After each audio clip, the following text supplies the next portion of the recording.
Di wilayah selatan Tuban, tepatnya di Kecamatan Pelumpang, ada sebuah desa yang menyimpan kisah lama yang tak banyak diketahui orang, Desa Plandirejo.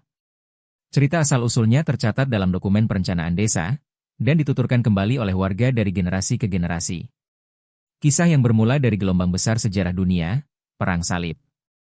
Dikisahkan, setelah perang panjang itu memporak-porandakan negeri-negeri Islam, banyak orang mencari perlindungan ke arah timur.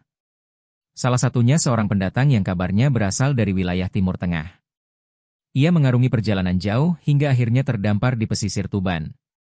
Tidak ada yang tahu pasti namanya, asalnya, atau bagaimana ia bisa tiba di sana.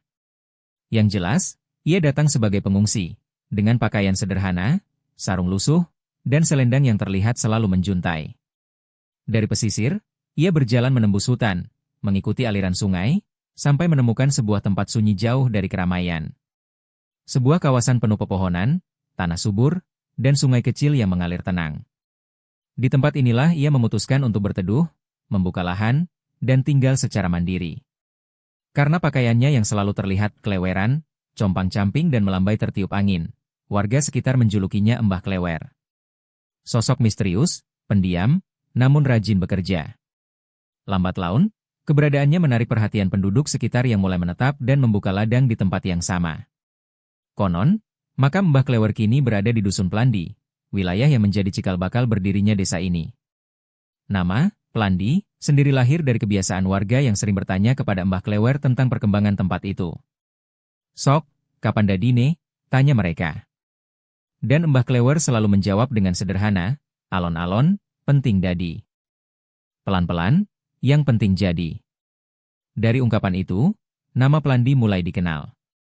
Dan ketika wilayah ini semakin ramai, berkembanglah menjadi nama yang lebih besar, Plandirejo, daerah yang rejo, ramai dan hidup.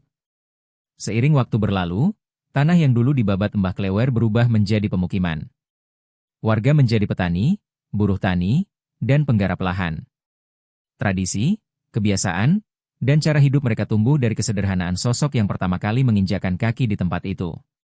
Begitulah asal-usul Desa Plandirejo, kisah yang lahir dari perjalanan panjang seorang pengungsi, dari pakaian yang keleweran, dari ucapan sederhana yang penuh ketekunan.